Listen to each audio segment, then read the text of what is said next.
Hi, and welcome to my video on the derivative of a quadratic function.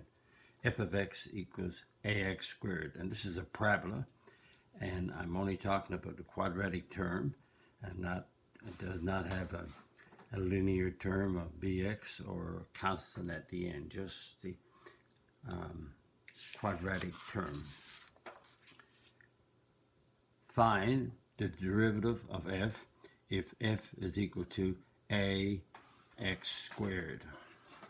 Well, the derivative, the f prime x, is the limit as, I was going to say as h approaches 0 on the f of x plus h minus the f of x divided by h. So the derivative, again, remind you, the derivative is the slope of the tangent at a value of whatever on the curve, whatever value you want to pick, and it's defined. So it's the limit as h approaches 0. So the f of x plus h, so you add x plus h in the place of x, so that's a bracket x plus h squared minus f of x, which is ax squared, divided by h. So I want to take the x plus h squared, and there's one fast way to do it would be that this is a binomial squared, and the binomial squared is made up of the first term squared, the product of x and h doubled, 2xh, plus the last term squared. That's the fast way to do it. Other than that, you would go x plus h times x plus h, which is do it by FOIL. First, x squared outside is xh, inside is h times x, which is xh, and the last is h times h, which is h squared, and that will give you x squared plus 2xh plus h squared. So to complete the square, let's put it into the problem, and that's a. So again, the square, this binomial is the first term squared, double the product of the two terms, so it's xh, and you square the last term, which is h squared, minus ax squared all over h. And so the limit as x approaches 0, multiply a by the trinomial to get a x squared plus 2axh plus a h squared minus ax squared all over h. And just to remind you that when you simplify this numerator, it has to be that you should come up where x is a factor of the numerator. X is a factor of the numerator. So the ax squared and minus ax squared cancels out, so that gives us 2axh plus ah squared over h. And the limit as h approaches 0, and h is a common factor, so we take h out. So 2ax plus ah. So we divide h into this term to get 2ax. We divide h into this term to get ah over h. And notice, when I go to write it down, is that the h's cancel. 2ax plus ah. And as x goes to 0, we get 2ax plus h is 0, so that's 2ax. A times 0 is 0, so we get 2ax. So notice that this ax squared is a parabola, and just to keep it going, a parabola if we take the parabola, this parabola has a vertex of 0, 0. So if A is positive, the parabola opens up like this. And if A is negative, the parabola opens down from the vertex 0, 0. So that's when A is positive, it opens up.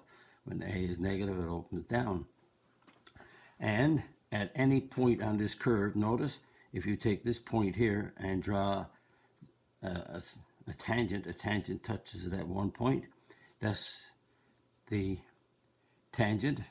And if we take this point and we draw another tangent on this side, then notice as we take different values of x going through this curve, the tangent has a different slope. But also notice that the slope of this tangent is on this side. The slope of this curve here is positive. So the slope of the tangent is positive.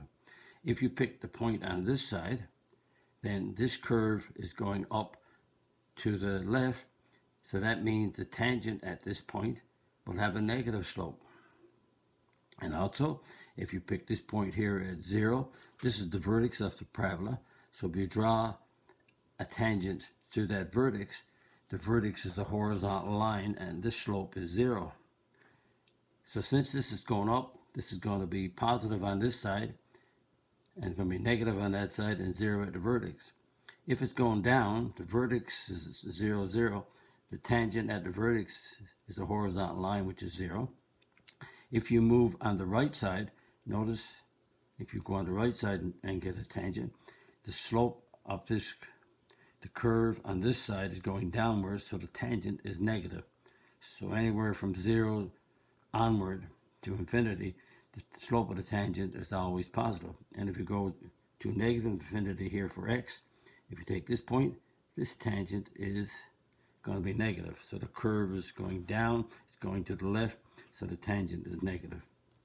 So that means your derivative, just to sum it up, your derivative is the slope of the tangent. Just write this out, keep reminding me. The slope of the tangent to the curve at x equals c, wherever x is. And this slope, because we have a parabola, the slope can be, or the slope is positive. If you're on this side right here, it's positive. If you're on this side here, it's positive. And the slope is 0 at the vertex, because it's a horizontal line here and here, or the slope could be negative.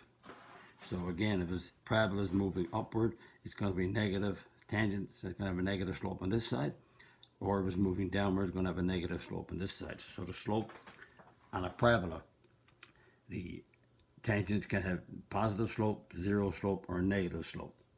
And to cap that up, if the f of x equals ax squared, then f prime x, which is the derivative, is the 2 goes in front times a, and this becomes a 1. So it's 2ax.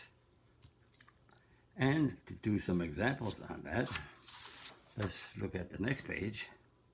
Find the derivative of each. So notice that each of these is x squared, x squared, x squared, x squared. Each of these is a parabola.